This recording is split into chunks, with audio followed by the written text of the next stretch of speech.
Hi, everyone, and welcome to episode 8 of Classic Gamer 74. I am your host, Anthony Ventrello.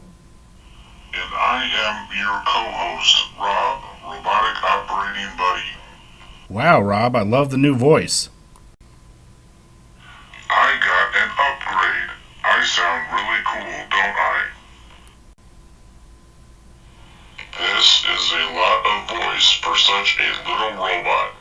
In this episode, we're going to talk about the lost prototype of the game Planet of the Apes, which was based on the movie.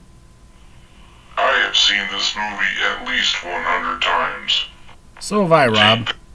So why don't you tell us a little bit more about it?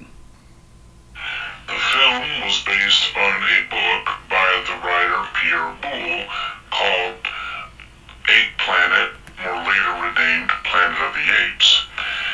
He himself did not believe that the book could be made into a film. But the two screenwriters, Michael Wilson and Rod Serling, who is most well known for being the creator and writer on Twilight Zone, were able to make this into a great film, along with Jerry Goldsmith, who wrote the score, and it was produced by Arthur P. Jacobs and released by 20th Century Fox. What also made this film great, in my opinion, was also the cast. You had a Class A cast in this film, including Charlton Heston, Roddy McDowall, Maurice Evans, and Kim Hunter. Also, the makeup and special effects were top-notch and very groundbreaking for this film. Also, we have to remember that this entire film was made on a budget of only $5 million, which is totally unheard of in this day and age. It was so successful that it spawned 4 additional sequels and a large line of merchandise, most notably the action figures, which are extremely valuable today and are sought after by collectors, and a Saturday morning cartoon that ran for 13 episodes, a comic book series, and even a live-action TV series in which Roddy McDowall returned to be a part of. Of all the actors in the original film, Roddy McDowall would be the only actor to have a part in all of the sequels to the original Planet of the Apes. He would also be a part of the TV series and would be on several documentaries and interviews and special events related to the films.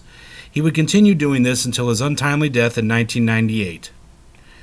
Planet of the Apes always has been and always will be a worldwide phenomenon, and as you know, anything that was big in the 80s got made into a video game. well, not quite this time. What? Alright, let me explain. According to AtariAge.com, Fox Video Games was a subsidiary of 20th Century Fox and was an attempt by the company to cash in on the lucrative video game market. Their first games were licensed from Sirius, but most of their subsequent games were based on Fox TV and movie licenses, such as Alien, Fantastic Voyage, Megaforce, The Entity, MASH, and finally Flash Gordon. Many of these video games will be the subject of later episodes.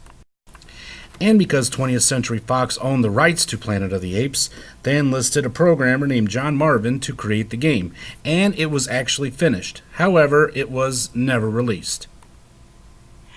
Tell me, Anthony, why didn't the game get released?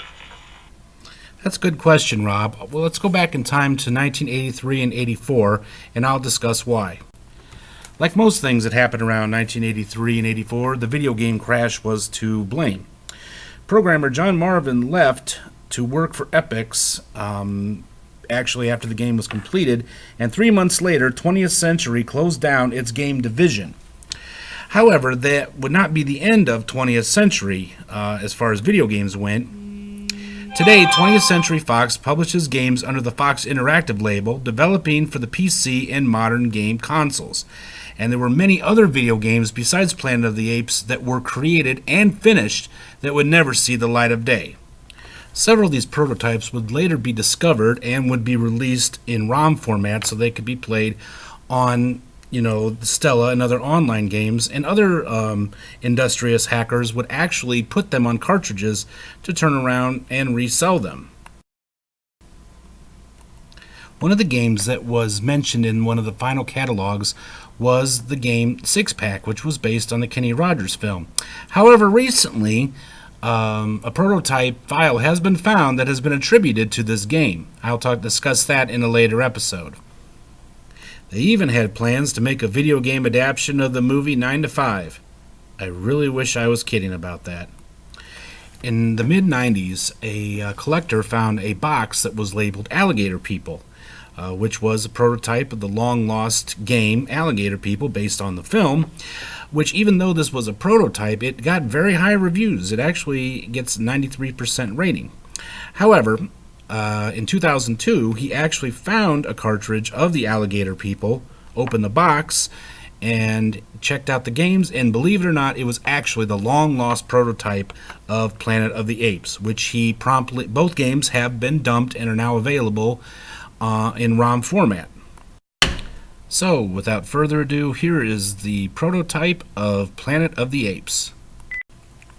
Alright, so in this game, you are George Taylor, and the object is to get through the forest and without getting caught or killed by some of the apes. You will see 3 different types of apes. You will see chimpanzees, which are harmless, the orangutans, and the gorillas. And when you get caught, you get locked up at Ape City, and you only have so many life points and so many escape points, so you have to be careful, make sure you don't get caught. It's really hard to get through Ape City because the streets are so cramped. So watch out, there's a gorilla, but you can shoot back at him. Alright, now you're in the forbidden zone, but there still are apes coming after you, so you gotta kind of watch your step. Now, if you can make it through here and make it into the caverns, you're in pretty good shape. Okay.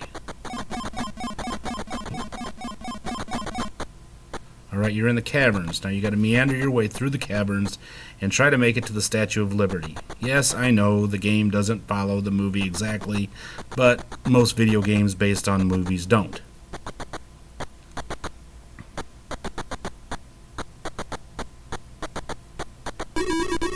And there you made it. Congratulations.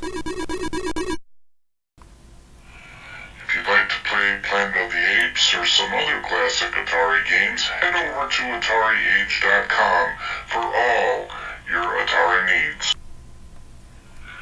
If you enjoyed today's videos, don't forget to like, share, and subscribe. And click that little bell icon so that you will be notified when Anthony and I upload new videos. Thank you again for stopping by, and we will see you guys next time. Until then, have a blessed day.